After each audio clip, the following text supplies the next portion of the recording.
East of the Rockies, you're on the air. Ghost to Ghost AM. Hi. First and foremost, congratulations. Welcome back. Thank you. Get into that phone and yell at us because you're not too strong. Okay, this happened in 1976. It happened in New Orleans, and it was even in the newspaper. Okay. 8 days before Halloween, grave robbers were going through some of the more affluent graveyards.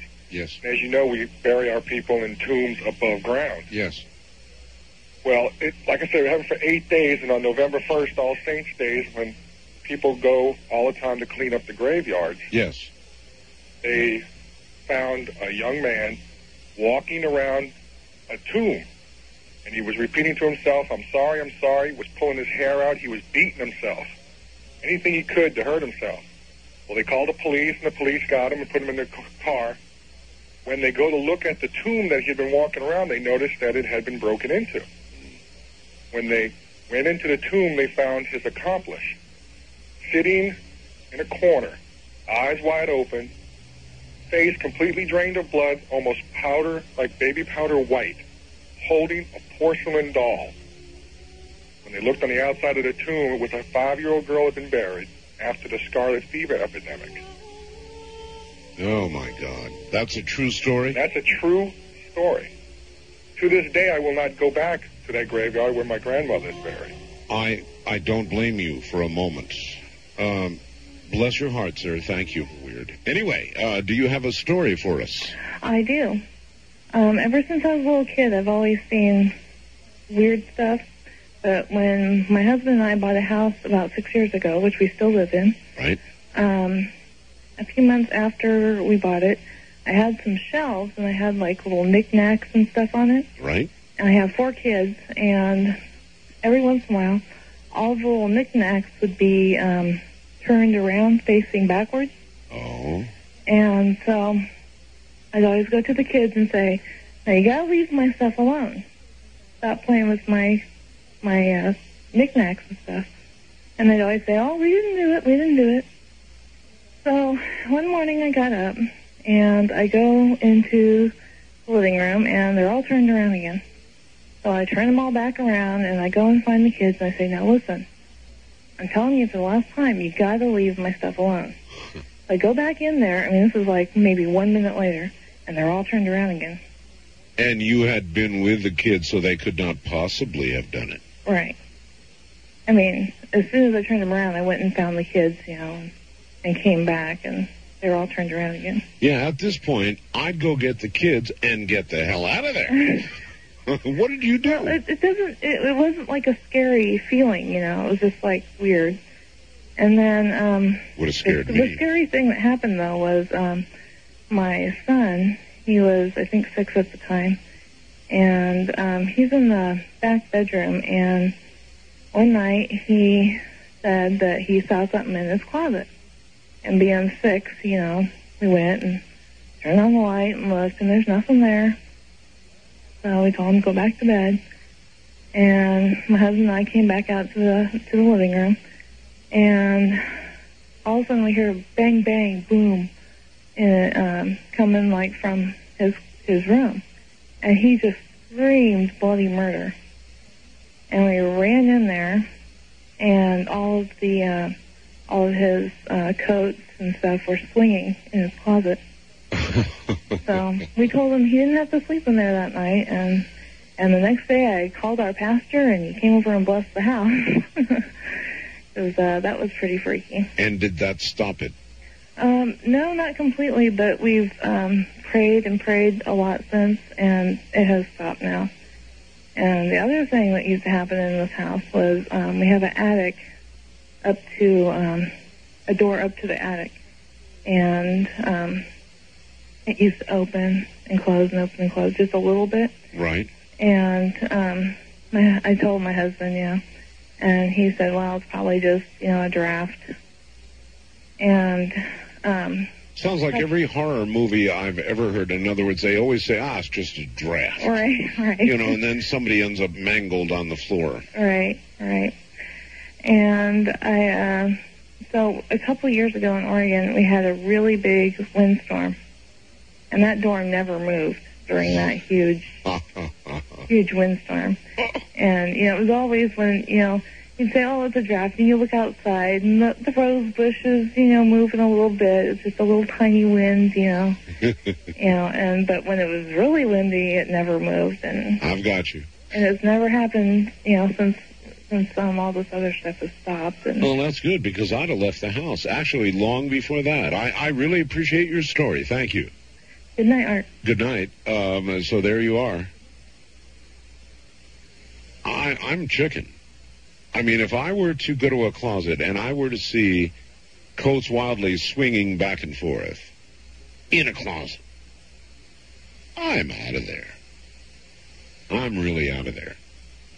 Now, that young lady is just like the young ladies that you will see in the movies.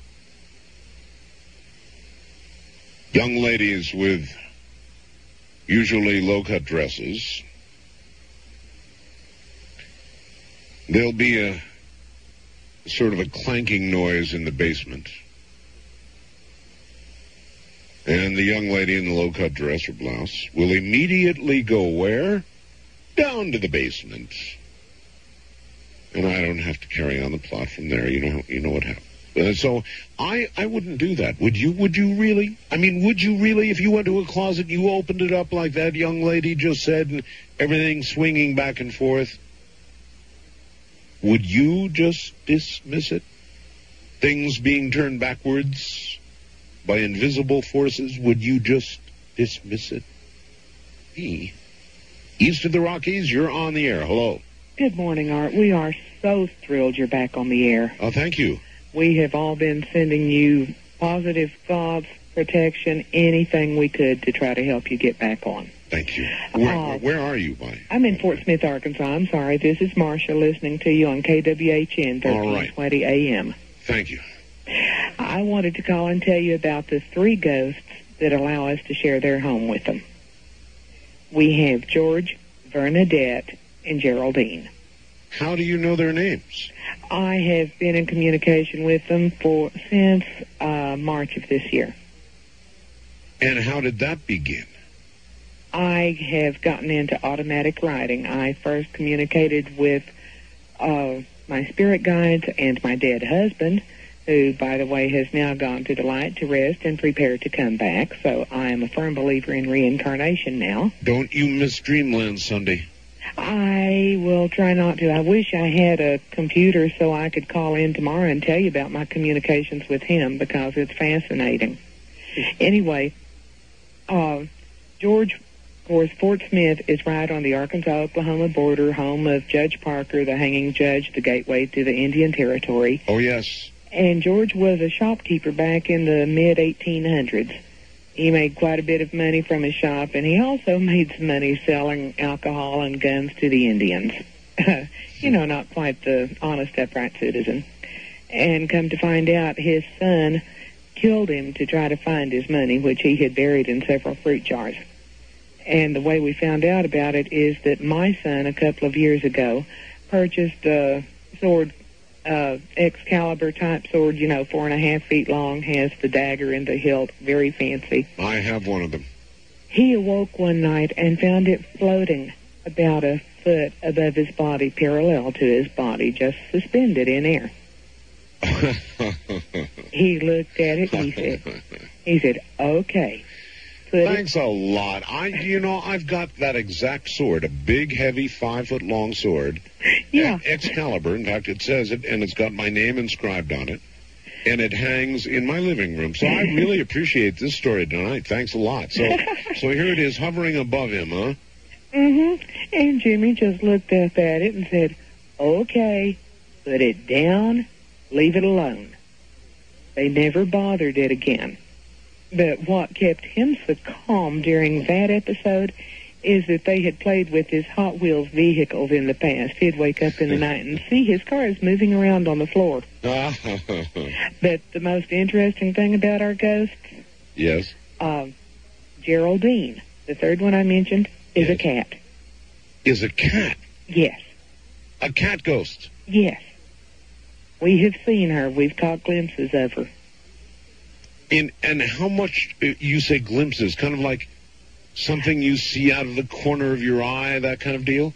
Part of it, but part of it is a little more direct look, like she's darting around a corner. We have cats, but we've never had one the color of her. We go in more for the darker colors or the calicos. Uh-huh. And she's very sweet. She was a stray cat that died under the front porch of the house. Oh. And our house is, I'd say, between 100 and 150 years old, the front part of it. There have been 2 additions since then. And George and Bernadette confined themselves to the front 2 rooms of the house, but Geraldine died recently enough that she roams the whole house. Brother.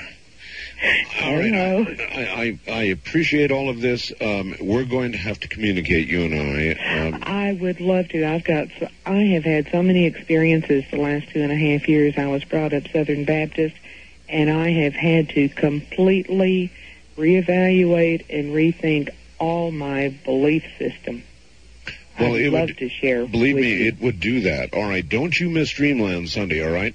I will try my best not to, Art. All right, it's right up your alley, believe me. Okay, again, we are so glad you're back. Well, thank you. Okay, bye-bye. Take care. Well, there you are.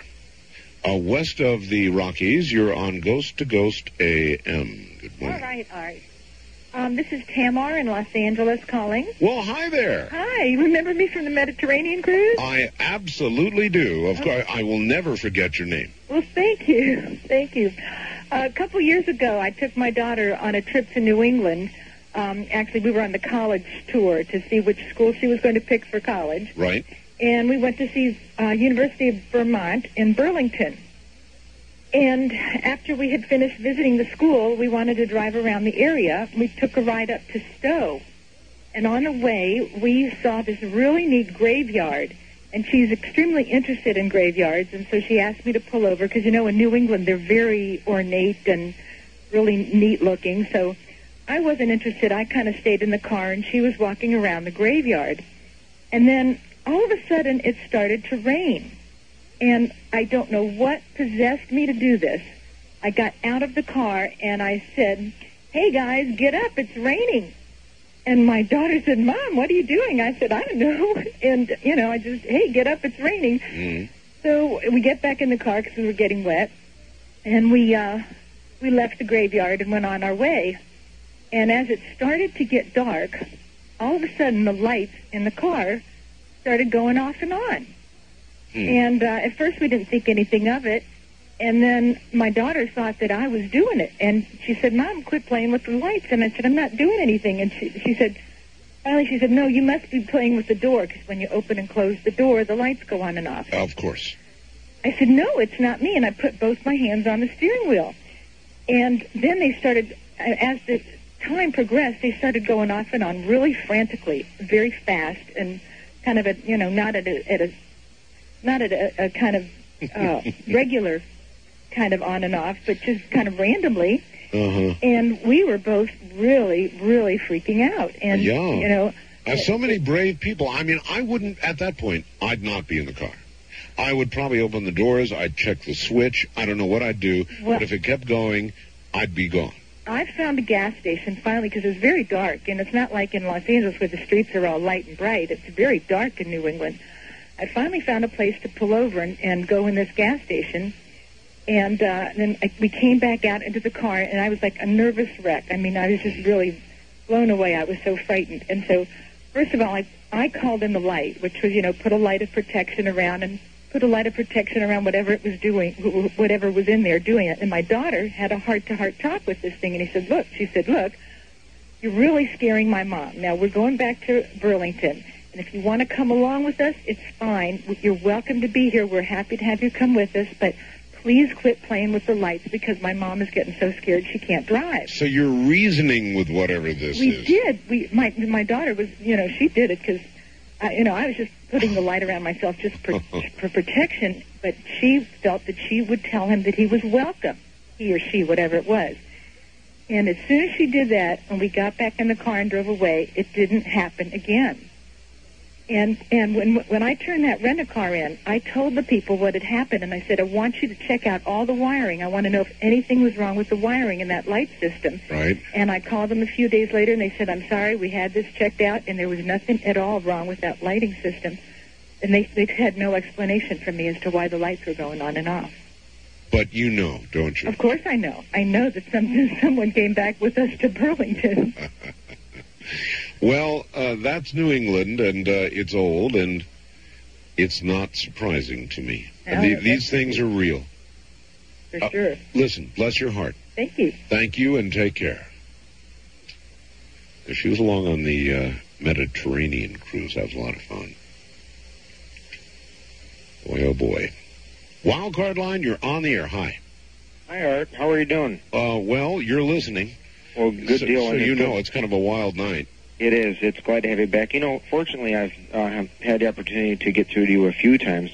One night in a restaurant, before I tell my ghost story right quick, one of the customers says, hey, Andy, I remember you from 6 months ago. I just want you to know I heard you the other night in Washington State. Well, that was when you had Charles Tart on from Berkeley. I recall, yes. Right, and I'm the guy that went to the Bahamas and drank some water. And it was just a neat feeling hearing from this guy that, I mean, I felt like kind of a hero. I was like, wow. And I've turned so many people on to you, Art. It really is fascinating just to be a part of it. Well, thank you. Yes. Anyway, 1995, March, my mother died. And first of all, I'm 31 now. I'm very down to earth, and I'm not really superstitious unless I have fact. You know, I'm just not one of those type. Well, I can't explain this. Now, I know when you lose a loved one, you're going through all kinds of emotional stuff, but I have witnesses. All right. Witnesses, that's good. Listen, we're at a break point, so I'm going to have to ask you to hold on. I'll bring you back right after the break, all right? Let me hold my commercial break and go back to this poor caller on Wild Card Line, on one of the Wild Card lines. Thank you for waiting. I'm sorry, that was stuff we had to deal with, sir. Oh, no problem. I totally understand, and you're not going to get a bill. I'm just lucky enough to get through. You know, I'm a good fan. Okay, anyway, my mom died in 1995, and we had a small farmhouse. And like I says, for the listeners, I'm not someone that is superstitious, really. I don't believe in something until I have most likely physical proof. Well, my mother was spiritual. She was a quarter Cherokee Indian. I don't know if that had anything to do with it. But anyway, 3 days after she died, you know, the family's still mourning and all that. Anyway, I got home late, about 3 o'clock in the morning, and I get in, and my dad came up from Florida and to, finish up the house, paint it and stuff like that, make sure everything was good. Sure. He was sleeping. My brother was downstairs sleeping, and he's 32, and I know he wouldn't play games or anything. Anyway, I go up in the living room, I clear off the table, I get set up because I'm going to watch some TV before I go to sleep. And then it starts to rain, so I run outside because I left the windows open on my Ford. So I close that, and when I came back in, I walk around a corner, and I see an award I won in high school for most improved player when I played trumpet. Ah. And it was sitting on this little coffee table I had pulled up by the couch, and I was like, well, okay, that stopped me a second. Well, I picked it up and carried it back in the room and says, I don't know what that's all about. I didn't see it when it was there. And then I went out in the kitchen, and my dad had made some brownies. And my mom used to hate it when I never covered stuff up or anybody didn't wrap stuff up right. So, yeah, I got to grab a few brownies and a plate, go back out in the living room, and I'm sitting there watching some CNN, and all of a sudden I hear tinfoil. And I stop a second. I put it on mute, and I stop a second. I'm listening. And I hear tinfoil crumbling.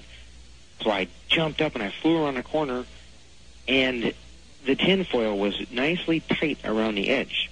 And I knew right then, I had chills going up my neck. I was like, whoa. Because I know I don't cover stuff up like that, and I know I have that habit of not covering stuff up right. And so I went back out in the living room and lit up a cigarette, and I sat there. And I smoked about 3 cigarettes, thinking this over. Yes. And, when something like that happens, there really is no reaction. It's happening. What actually happens is you go into a kind of state of shock. Exactly. And, I think, which is good because, when you think about it, most people would be like, most people wouldn't believe the story anyway because they think you'd freak out. Well, there is no reaction. It's a protective mechanism. Exactly. Well, throughout the whole week, this was going on, weird things. Well, I finally went to sleep, and I told my dad and my brother about it the next day, and they were like, yeah, right. Well, my friend Chung, we had to go to Tennessee for the funeral because we buried her in Tennessee. And my friend Chung, who's in medical school, now graduated, congratulations, last month, Michigan State. Anyway, he stayed at the house for 3 days. And he's down-to-earth Korean, too. He's just, medical school guy. He doesn't believe in stuff like that. Well, he was scared literally out of the house. And he said it was like somebody was holding a cigarette, and it was just, he was looking for smoke, and there was nothing on fire. Well, when we got back from the funeral and all that, my brother's in the bathroom shaving, and I walk by, and I look in the bathroom, and I see this smoke. And I'm looking, and he doesn't have a cigarette. And I said, did you drop your cigarette? He says, no. And I says, look at this. He turned around, and we were studying this stuff. It was like ectoplasm. I don't know what it was. And, my friend Chung witnessed this, and he said, he wouldn't make something like this up. I know him. I knew him for years, ever since we were kids. So I have my physical proof. I know ghosts exist. Why was my plaque sitting on the table? I mean, that's, my mom told me that. Why would I hear tinfoil on the brownies? So that was my experience. And I don't know what this smoke was, but I was sitting there studying it. I was like inches from it, just looking at this as it just kind of evaporated. And it looked exactly like if you held a cigarette still. Just watch this. It was that thick. Brother. Oh, brother. And that's physical proof. And the bathroom light would go on and off. The lights would go on, and I mean, it wasn't like the movie Poltergeist, but it was always a pleasant. It was always a pleasant experience. My neighbor smelled Christian Dior. Well, my mom, it was her favorite perfume. It was like $132 an ounce, but it was really nice stuff, and everybody could smell this. And after about 3 weeks, things just kind of chilled out, and then they just all went away, and it's like the vibration came back to, as if there was nothing going on. To you, too, my friend, I say don't miss Dreamland Sunday. Definitely. Thanks. Listen, thanks, Art. Take care, and thanks for waiting so long. All right, back to it we go on our first-time caller line. You're on the air. Thank you for holding on. Oh, it's a bad time. I know. Where are you? Tucson, all right. You're going to have to kind of yell at us a little bit. You're not too loud, so go ahead. Okay. Yes, my mom and dad, they always saw the neighbor coming across the yard with a can of beer, so to have them see somebody didn't seem all that strange. But she came to visit me one time, and my husband, and the kids and stuff, and she was coming down the hall to the kitchen, and I don't know. You have to go through the kitchen and into the dining room. Right. But I could see her, and she went into the kitchen. She said, "Where's Ronnie?" I said, "He's at work." And she came out into the dining room where I was, and she says, "Where's Ronnie?" And I said, "I told you, Mom, he's working." So, you're not going to believe this. I saw him coming from the closet and the front door is about the same,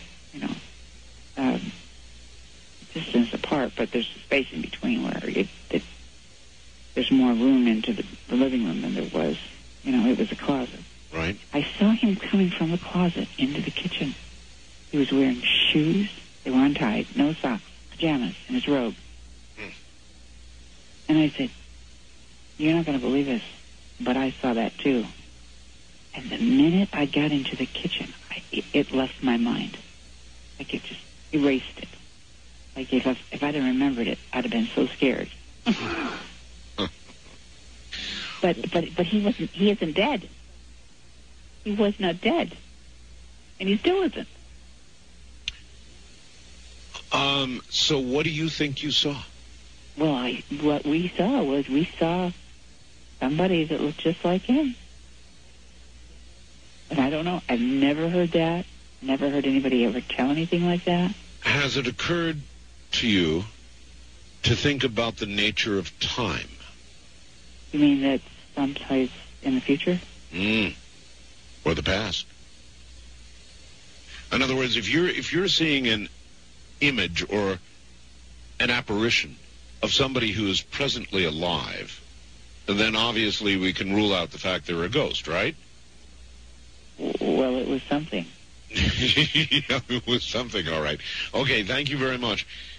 And I'm sure some of the rest of you understand what I'm driving at here. What if it was, in fact, him, but simply at a different time? We've had a lot of reports of that, of time seeming to slip on occasions. Just a kind of a slip. A very, very interesting story that I read not long ago about a man who was hearing voices, and it was really fascinating. I wish I had it in front of me to read to you right now, but every night these voices would move a few inches until finally, months later, he was hearing these voices. He had to actually stand up at the back of his yard to hear these voices, and they continued to move in the same direction. They were available to be heard every single night. Remarkable. East of the Rockies, you're on the air. Hi. Yes, Art. Yes.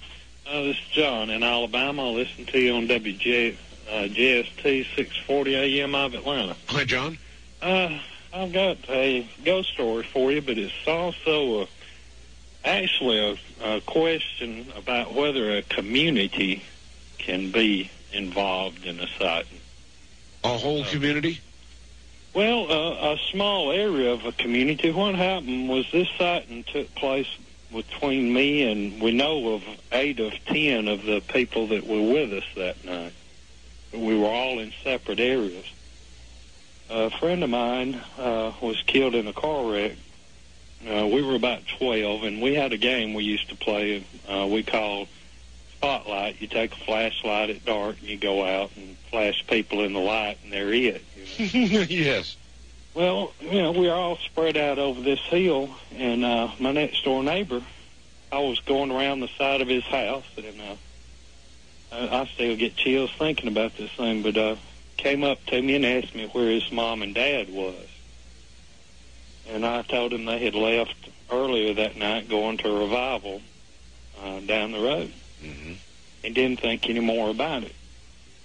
And the next morning when I got up, at my next-door neighbor's house, the house I was at, there was cars all over the hill. And I asked my parents what everybody was doing next door, and they said that Tim, the boy that I had talked to that night, had died. He had gotten killed. A drunk driver had run a red light and hit him head-on, him and some of his friends, about 4 hours away. At the exact same time I talked to him. And, how did you handle that? Not much better than what I handle it thinking about it now. But what happened about 13 or 14 years later, Art, one of the people that was with us that night was killed in a car wreck, and me and 2 of my friends, because it was out of town, went up to the funeral home to visit with the family and all. And when we were coming back down the interstate, my friend looked over at me and said, well, at least you didn't visit me. And I just kind of snapped my head over at him. And we got to talking. I pulled off the interstate, and I said, what are you talking about? And he relayed the same thing to me. And we got to talking about it, and our friend in the back seat was with us that night, too, and he said, same thing happened to me. Well, that would do it for me. And what was another getter, we ended up talking to everybody that we could, and everybody but one person saw the same thing that night. Well, then you've got a story that should be printed. And, well, this was 3 occurrences of this. I mean, once was a ghost. Once we thought, and I mean, like 30 people ran across this hill to go to a plane crash that happened 50 miles away from the house. I mean, we saw the plane. And I'm just wondering, because my friend that had made the remark the other night, what's brought this all back up, and it's so scary about it, they've moved back into his parents' house.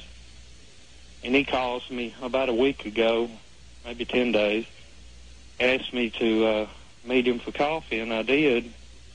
And his daughter's seen her best friend killed herself, and that night, we assume it was sometime around the time the young lady killed herself or after. She said that her friend came to her house and she tried to talk her out of killing herself. And this has all happened in this one little area. Yeah, one little area. And that's something that should all be... through time, we don't... we just don't know what to think about it. Well, I think, thank you very much. As much as you just told me, that should be documented in print.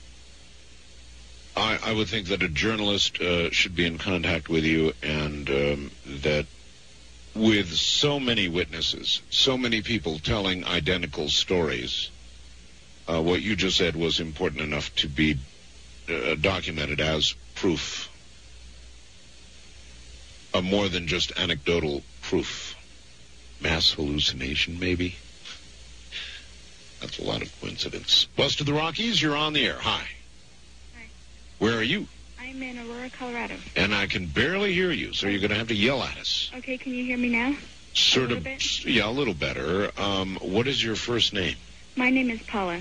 Paula, all right. Yes. Do you have a ghost story? Yes, I was around 8 years old, and my sister and I were sleeping, and I had 2 large tomcats that were sleeping in our room with us, and I woke up in the middle of the night because they were hissing, they were running around the room, and they started running across the bed.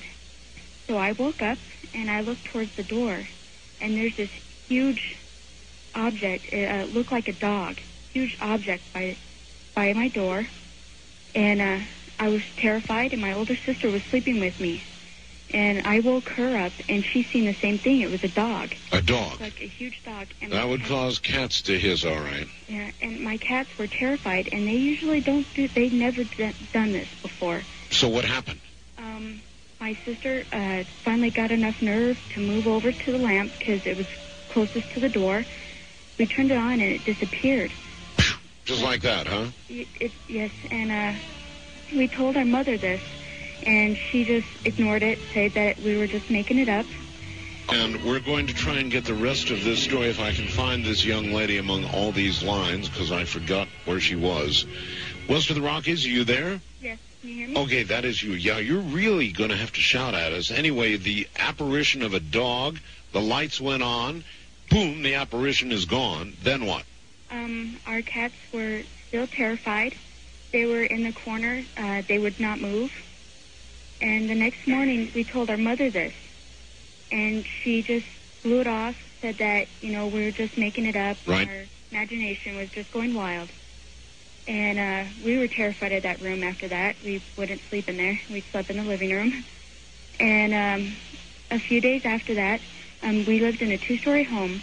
My father and I, we were upstairs with my mother, and my mother was about to go downstairs. We witnessed her feet, her legs, flying up from under her, and she careened down the stairs. She tripped over the dog. Oh, I don't know. But her feet just went right under her. And we ran downstairs to help her. And after she got her bearing and stuff, she started yelling at my dad and I, asking which one pushed her. And we were not near her at all. And she kept thinking that one of us pushed her. Right. And after we finally made her believe that no one was around her at that time, we moved into a different house. The first sensible caller I've had tonight. Thank you so much. That's right. Goodbye. Different house, different town, possibly entirely new continent. That's what I do. And so many people seem to do the opposite. They seem to stay right there and somehow fight it out. This is one area where I don't think that I would do that. There are a lot of brave souls out there. First-time caller line, you're on the air. Hi. Hi, Art. Hello. It's good to have you back. Good to be here. My name's Tim in Portland, Oregon. Yes, Tim. And I grew up in a haunted house. I lived there about 10 years. Boy, I'd like to have moved much sooner than that. But you did move. Oh, yeah. And I don't even want to step in that neighborhood. It was so bad. We had a cat, and we'd be sitting watching TV or in bed or whatever, and the cat would just suddenly jump up and start hissing and and clawing at something, and we couldn't see a thing. And the cat would go running from the room, and, of course, we'd follow shortly after. And things would happen like we'd be washing dishes, and Cheerios would fly across the room and be hitting whoever was washing dishes in the back. And we had doors that would open and shut, and light bulbs would explode. You saw all of this yourself? Oh, I did. My brothers and sisters and my mom and dad, we all. How could you possibly have stayed in that house for any period of time at all after all this was going on? I asked my parents that, and they said that we were very poor at the time. They just had no way to move out. But that makes sense. Yeah. The light bulbs would explode. We had a bathroom right off the kitchen, and the light bulbs would explode in there. And they wouldn't just explode, but they'd be powdered glass on the floor. Glass. That is an explosion. And we never saw them explode or heard them, but all the time in the morning we'd get up and there's powdered glass all over the floor. And about 9 or 10 o'clock every night we'd hear footsteps and voices coming up the stairs to the second floor, and you couldn't see anything, but you could sure hear them. And one time my sister and I were at school, and my brother wasn't old enough to go to school yet, and he kept asking my mom, "Why is that girl crying? I hear a girl crying." And my mom said, I don't hear anything. He said, "Well, there's a girl. She's crying. She needs help. She's upstairs. She's crying." And my mom listened real carefully, and she started hearing it herself, and they got out of the house real quick because there was no one there but my mom and my brother. And years later, well, not too many years later, but my older sister, her girl was staying with us, and she was sleeping upstairs, and we heard her just having a good old conversation, and we went up there and peeked into the room, and she's just talking to thin air, answering questions and talking, and we walked in and asked her, who are you talking to? Yes. And she said, don't you see her, the girl? There's a girl. And she'd point up to the corner of the room and say, "A pretty girl, she's sad." And she'd just talk to this girl. It was scary. Just unbelievable. Absolutely. I appreciate the story, sir. Thank you. Uh-huh. This is what happens when you ask for stories like this. You get them. Wildcard Line, you're on the air. Good morning. Hello. Hello there. Yeah, my name's Fred. I'm listening on KINY in Juneau, Alaska. Hi, Fred. I've been listening to the radio show on the phone here. I just wondered, if I'd been cut off or what. No, you're not cut off. You're here. You're on. I'm here with my ghost story. All right. Okay. This was, I didn't know it was a ghost story at the time it was happening, so that's why I didn't move out. But we had just had 3 kids at that time. They were very small. The oldest one was about 4, and the youngest one was in the crib. And we had bought one of those old row houses in Baltimore, Maryland. Right. And we were trying to restore it back to the old condition, the original condition. And we were on the 3rd floor scraping paint. And our kids were on the 2nd floor taking a nap. And then all of a sudden, both of us, my wife and I, heard what we thought was my sister's husband holler at the kids to get off the banister. Mm-hmm. So we went downstairs to see what he wanted and to see, get the kids off the banister. We got down there, and they were down on the 1st floor. And we said, you're not supposed to be on the banister. And looked around, didn't see their Uncle Rocky. So we said, "Where's your Uncle Rocky?" And they said, "We don't know." And so I said, "Well, didn't he just holler at you to get off the banister?" and they said, "No." I said, "Well, who hollered?" They said, "Oh, that was our friend." So I started thinking, well, who's coming in the house? Because the house was all locked up, being back in Baltimore at that time. And the neighborhood was already starting to deteriorate. So we started questioning, and little kids, it's hard for them to answer the questions. A man's big, he's wearing clothes. And then finally the oldest kid, my boy, said, "Well, I think he might be sick, though." And I said, "Well, what makes you think that?" And he said, "Well, his head is all bandaged." So then I'm starting thinking, somebody putting on a disguise coming in, go grab my kids. And we worked on the house for a while longer, and every once in a while we'd kept close watch, but every once in a while we'd ask the kids if their friend had been back, and every once in a while they'd say, yeah, he was here today or yesterday. And we never did quite figure it out, but we eventually ran out of money and had to sell the house and move somewhere else. And then later on, I ran into a person who had owned that same house back during the Second World War, and that's the person that had divided it off into little rooms on the second floor into sleeping rooms for war workers during that time. Right. So she was telling stories about people that lived there, and then she got to this one that there was a man that lived there, and he got a sore throat, and he went to the doctor, and he was one of those people that was just nasty clean. He washed everything in alcohol and wore gloves, and he went to the doctor. You can get manic about that. Yeah, and he was manic about that, but anyway, the doctor told him he had cancer of the throat. So he went back home, and he bandaged his head, put a gun in his mouth, and pulled the trigger. And as soon as I heard her say that, I could hear my son saying, I think he's sick because his head is bandaged. And I thought, that's who that was in that house telling my kids to get off the banister. Oh, brother. Yeah, so anybody that starts talking about suicide anymore, I tell them that story about that. That ought to do it. And, tell them, hey, maybe you might have to stand around there for 10,000 years still suffering the same thing. I appreciate the story, sir. All right, thank you. Right, and to you two and everybody else, I recommend Dreamland on Sunday. Again, that was one of the topics covered. One of the topics covered.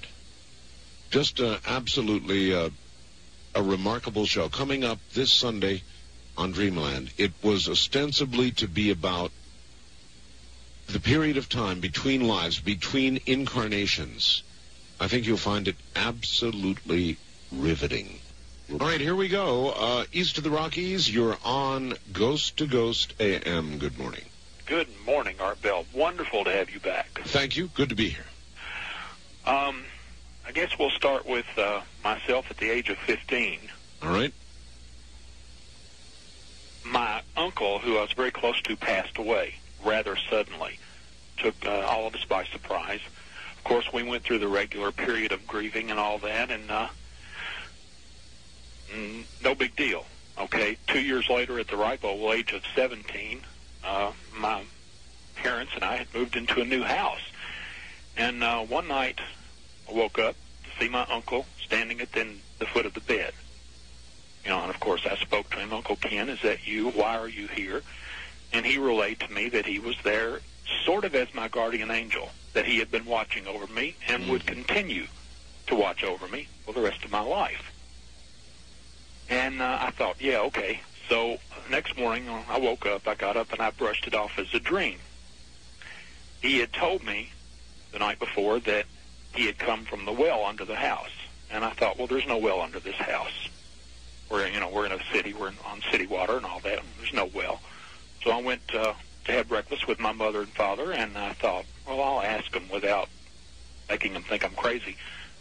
And I asked, is there a well under this house? And my mother said, of course not. And my father interrupted and said, yeah, there is. Really?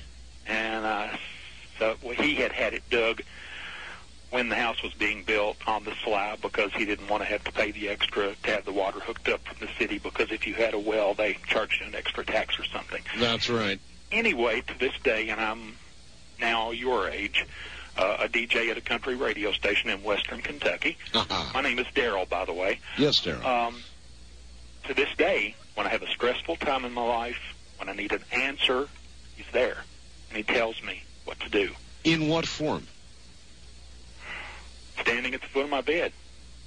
It's as though I were looking at him. It's as though he's there. It's not a misty, like you would imagine a ghost to be. There's a human being there. I've never been able to touch him. If I try to raise up and get closer to him, then, the length of the bed, he disappears.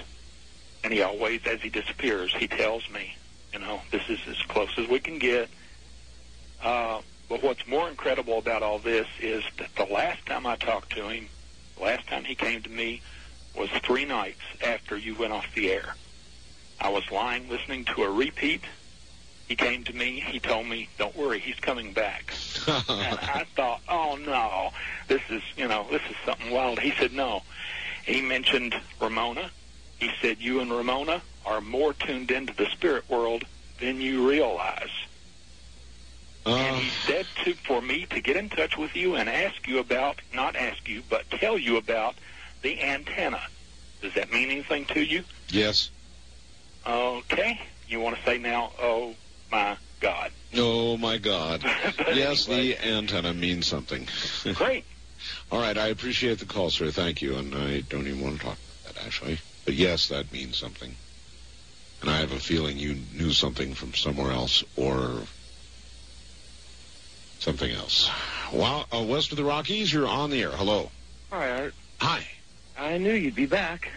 Well, then you were right. Yeah, just my intuition. But I'm glad you're back, and I, among millions of others, were projecting good thoughts towards you and your family. Thank you.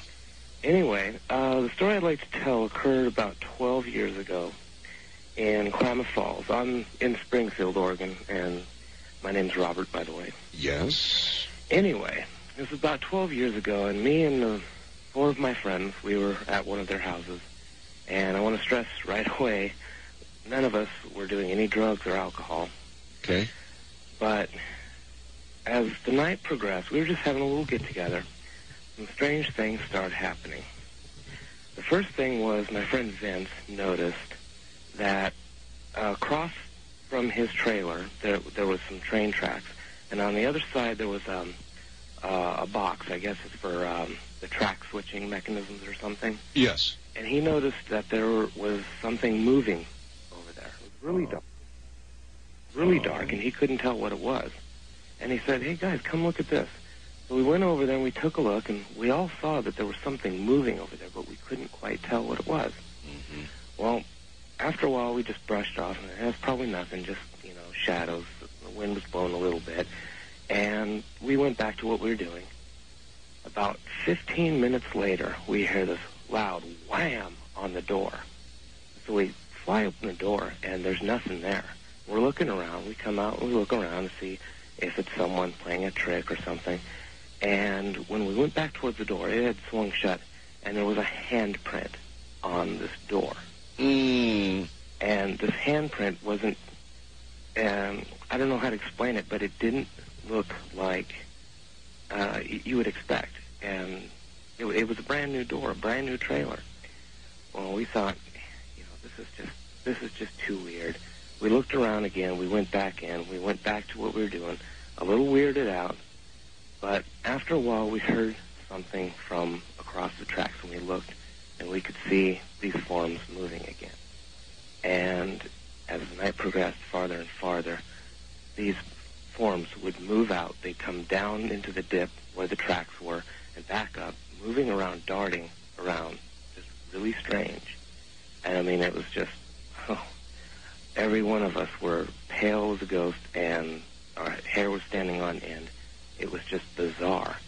Well, finally, it seemed to settle down. So we decided, well, let's relax. Let's try to get this out of our mind. Put on a little soft music, relax, try to get some sleep. So we all laid down, and we all, tried to get some sleep. And then we hear this wail. I mean, I've heard tales of banshees that wouldn't even compare to this. We all bolted straight up onto our feet, just in time for a train to go zipping by. Oh, brother. To this day, we don't know what those shapes were, and we don't want to know. I was about to add that myself. But that train just added fuel to the fire, and even now, my skin is crawling. I understand. It's like reliving it, isn't it? Oh, yeah. To tell it. Yeah. And it's just one of the many stories I could tell you. Oregon is a very strange place. It is. Ghostly Oregon. Oh, yeah. I appreciate the call, sir. Thank you. Yeah, take care. We've had many, many, many calls like that from Oregon for some reason. East of the Rockies, you're on the air. Hi. Yeah, I was wanting to talk to you about your picture of the Indian on the horse. Yes, sir. I live in Springfield, Missouri. Yes, sir. Which is about 10 miles from Nixa. Oh, I had no idea where Nixa was, so... Okay. It's just Nixa is just south of Springfield, Missouri. It's a small community. Right. Basically, if you look at that picture, you will see down at the bottom, you will see some other things in it. I think it's a wagon wheel and some pottery. That may be, I don't know. I haven't looked. I'll have to go back and look. What jumped out at me, unmistakably, I didn't have to sit there and look at it and stare at it. There's no question. It looks like an Indian warrior on a horse to me. Right. You see that clearly? Oh, yeah. I've seen the picture. There's a lady that I work with that is a volunteer fireman at that fire department. And she brought her picture to work and showed us at work. Thank you. I appreciate your call because, inevitably, every little computer dweeb out there gets out their Adobe Photoshop and they go down to pixel number 748 and they say, oh, an obvious fake. This is not a fake. Real. It is not a fake picture. It's a real picture. Right. And it's a real story. Right. This photograph was taken on Indian burial ground as a shed burned. Well, it was actually an old restaurant. It was an old restaurant? Yeah, And they did that, they burnt that building as a fire training exercise, and the fire chief takes pictures of all the fires whenever they do training. Sure. And they can take, and if a person wants a copy of that picture, they can write the Nixa Fire Department. It is a volunteer fire department, and they can buy that picture. Thank you. Thank you so very much for validating that for me. No problem. Right. I recommend all of you take a look at that photograph. It is absolutely nothing short of remarkable, and it's on my website right now. Boy, do I appreciate that call. If it is not one of the most remarkable photographs you have ever seen in your whole life, then you're not paying attention. My website is www.artbell.com. That's www.artbell.com. Easy to find, easy to get to, and now by this time of the morning, I imagine a little easier to access. But I took one look at that picture, read this letter from the lady, and sat there totally freaked out. And my feeling is, you're probably going to react much the same way. I mean, it's unmistakable. And you've got to imagine that in the snapping of that picture, 1 instant earlier or 1 instant later, it would have been a completely different form. That should give you pause for thought, too. I'm Art Bell, and this is Ghost to Ghost AM.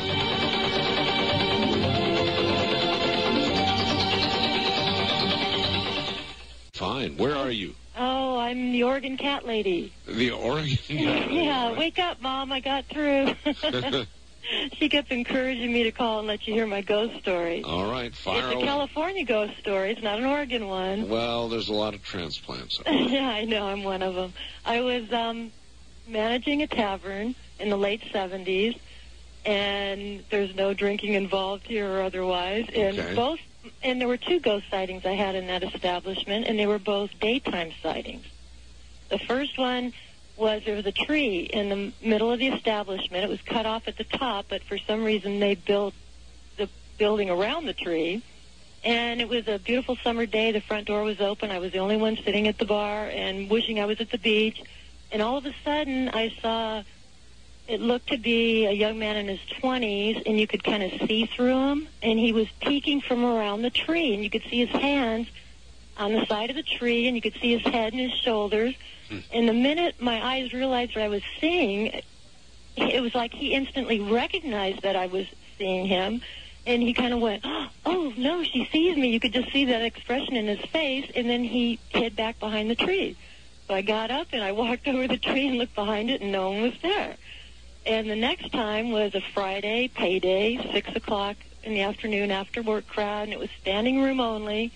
People were talking between the stools and, conversing. Sure. And I had just gotten to work, and I was looking for an empty stool to sit down, and I looked at the far end of the bar, and right above all the other patrons' heads, I saw a head with no body. Oh, that's bad. A head above everyone else's, and it had black shaggy hair. It was staring straight ahead, not at me, and it had the most angry, hateful expression on its face. And you kind of shake your head and you blink your eyes a couple of times, and when I did, it was gone. But the face always stuck with me. And 10 years later, I was living in Oregon, and I saw a story on TV about a bandito called Joaquin Murrieta, who had been beheaded. When he was caught at some creek that had a name in California, he was beheaded by the lawmen. And it showed an artist's rendition drawing of the incident, and I immediately recognized it as the head I had seen in the bar. Great. So get this, Art. 10 years later, I'm in Oregon watching a TV show called Beyond Bazaar, and they were interviewing a collector who had unusual memorabilia. And they said, but his most unusual piece is a jar that he keeps in a head that he had purchased years earlier. And the head belonged to, and they showed this head in the jar floating, like in a big pickle jar, and it was the head of Joaquin Murrieta. And the last thing they said was that it had been displayed at the different saloons around California in the early 1900s.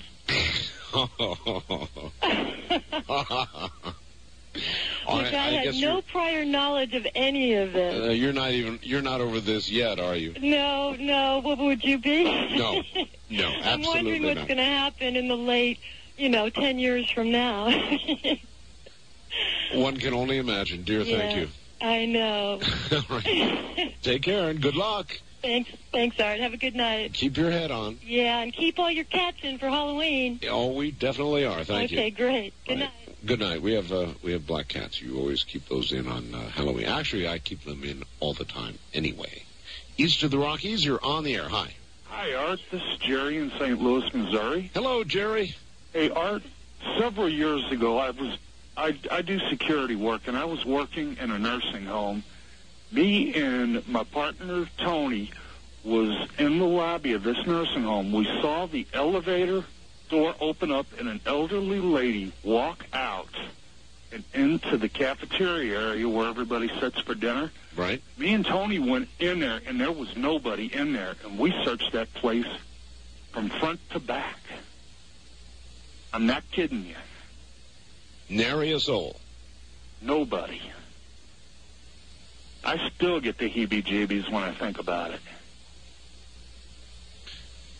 I don't know what to say. I mean, story after story after story after story, there's got to be something to it. There's got to be something that follows this life. But imagine the horror of that something being a continuation of life here on Earth, not as really a fully visible being or functional being, but in essence, one who is trapped here. I'll tell you, Art, you wouldn't believe the stuff that goes on and the stuff that, it's unreal. No, you're wrong. I would believe it. Thank you very much. Wildcard line, you're on the air. Hi. Wow, can't believe I got through. Art, this is Joel in Albuquerque, New Mexico. Welcome to the show. Thank you very much. Been listening to you for about 2.5 years. And giving you a ring here from 770 KOB, Richard Hoagland country. The absolute monster in Albuquerque, yes. That's right. I just want to relate a quick story. I've had a lot of bizarre things happen to me, but one of which took place at my grandparents' house in Riverside, California. And they bought the place new in, I think, 1952, so it's not like the house itself had any history. However, one night my father and I were out there visiting, and we were getting ready to go to sleep. And it was my grandparents in the room across from us, my father and I in one room, and my uncle and my younger cousin, I believe he was about 7 at the time, in the room down the hall. Right. And, it was kind of weird. My grandpa was a little paranoid about stuff, and he's got an alarm on the house, and at night he walks through and makes sure every window and door is securely locked. Well, I wish I could agree with you that's paranoid. It's not. It's living in modern America. Yeah, well, I've got dogs as warning signs and a couple of guns laying around. So. There you are. Screw the alarm. Anyway, we had all just shut our doors and kind of just getting ready to turn all the lights out. And something started from the end of the hall by my grandparents' room and my father and I's room. Yes. Ran straight down the hallway and smashed into the front door. all of us kind of opened our doors, looked at each other, and everyone was there. No one else could have done it. This man killed himself. I began to hear noises. I worked nights there. I still do for the same company. And I would begin to hear steps. It was an upstairs and a downstairs with these big wooden floors on the upper floor. Right. And you could begin to hear these steps walking across, like one at a time. And at first I thought, well, you know, I could convince myself, well, this is an extremely old building. It's just creaky. No big deal. But then I began to go upstairs because to carry up reports and things. And I'd open a door, and down at the other end of the hallway, a door would slam. And I still had to do my job, and I was very frightful of it, but I'd worked for him forever. And over a period of months, this continued. Well, there was another person that would work for me whenever I was off on these nights. And this lady wouldn't even go up those stairs because she could feel it, too. You know, it was really strange. But the capper was whenever we got to... one night there was a driver that showed up at the building, which they would every night, and I had let the driver in like normal. And while she was there, and we were getting ready to move the truck out of the building, she heard the footsteps too. And I kind of laughingly said, "Well, you know, that's," and I won't give the man's name, "that's old. I'll just make a name, Tom, walking up the stairs." And then she said, "Yeah, that's really funny." And then as soon as she did, there was a clash right at the window, right by where we were at. And we turned around and looked. And I said, "You know what? I don't think you like that." And with that, the entire building turned dark, stayed dark for about 30 seconds. All the power was out. And then it kicked back on again like nothing happened. And you stayed there like nothing happened? Hey, I still work for the company. Maybe I've been sane, but, you know, he never harmed me. But he would just be these creepy noises and things. Story after story. I appreciate it, sir. Thank you. Take care. West of the Rockies, you're on the air. Good morning. Hi, Art. Hi there. In Canyon Country, California. Yes, sir. Yeah, I have a good one for you. Well, it's not a scary one, though. About 5 years old. It's about, several weeks after my maternal grandmother had passed away. And I was in bed. I woke up in the middle of the night, and there was a figure sitting at the foot of my bed. Mm-hmm. Sort of an ethereal figure. I knew it was my grandmother. That's not scary? No, it was not scary at all. In fact, I sat up, and I reached out to her to put my arms around her, and she just faded into the mist, and that was it. And I just laid back down and went to sleep, and I've never forgot that all my life. Only a 5-year-old would not be scared out of his wits. Yeah, no, it didn't frighten me at all. I can understand that. I guess at that age you are not yet conditioned to understand what you ought to be afraid of. That could be true. And as far as cats go, you know, I have a cat here several years ago that used to sit here and stare at my stairwell. They would do this every night. Mm-hmm. And just sit there and stare at the stairwell. And I would go over and I'd look. I'd say, you know, there was nothing there.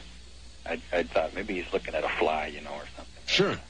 I'd always check it out. But he would do this over and over again. They'd just sit there and stare at that stairwell like there was somebody coming down those stairs.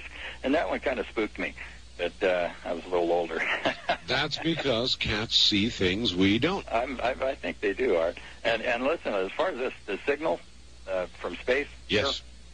Do you ever read the book Rendezvous with Rama by Arthur C. Clarke? I certainly have, yes. Okay, it sounds familiar, doesn't it? It does, but frequently science fact follows closely science fiction. This is true. This is very true. Interesting, nevertheless, isn't it? Yes, indeed. Take care. Take care. Bye-bye. Bye-bye. What a wild Halloween night. Wildcard line, you're on the air. Hi. Morning, Art. Good morning. I have a ghost story. I'm Tom from Aloha. Okay, you mean Aloha, Oregon. Oregon, okay. Yeah. I was riding dirt bikes with a friend up in the Coast Range of Oregon here, and it was November about 3 or 4 years ago, and we decided to go out well after dark for a last ride before we packed it in for the night and camped out. And we took a trail, and as we came back down onto this gravel road, I was several hundred yards ahead of my friend, and as I was coming to a corner, up on a bank beside the road, I saw just the strangest looking thing I've ever seen. Just for all the world, it looked like a skeleton just standing beside the road. And it's at night. My headlight's a dirt bike headlight, so it wasn't real bright. And I just thought, well, that's the strangest reflection I ever saw. And as I was going past it, as it kind of fell into the periphery of my headlight, I actually thought I saw it kind of turn and look at me and then turn and look down the road to where my friend was coming behind me. But it was so unreal that I really just thought nothing of it. I thought that had to just be the strangest trick of light I ever saw. And I got back to camp about a minute before my friend did. And when he got back, he said, well, Tom, what about we just head home for the night? And I thought, well, yeah, it's cold. It's wintertime. If we ride home for an hour, if we pack up the bikes and drive home, we'll get a good night's sleep in a bed instead of sleeping in a cold sleeping bag. So I said, okay. And as I was loading up the bikes, I noticed he was just throwing stuff into the truck. And he's normally a really, really meticulous packer. He doesn't scratch anything. He's very careful. And he was just throwing things into the truck. In a big hurry. In a big hurry. And I said, Mike, you saw that, didn't you? And he said, yes, I did. And I asked him what he had seen. And when he saw it, I'd seen it about 10 feet up the bank, as I say. When he saw it, he saw the same thing I saw, but it was standing down on the road, and it appeared to have a big dog standing next to it. And it looked like a skeleton to him, and it looked like a skeleton to me. And as we were driving out, he said, if anything comes in front of us, I'm running it over. And I wouldn't blame him a bit. I would have done exactly the same thing. God, that's incredible. It was really, it's the strangest thing that's ever happened to me. He won't camp there anymore. I've camped there several times since and never seen another thing, but it was the strangest thing. I don't blame him, and I'm surprised at you. Well, I camp there. I go riding with a bunch of policemen, and they've all got guns. You and I both know that guns do nothing against skeletons. Have a good morning, sir. You too.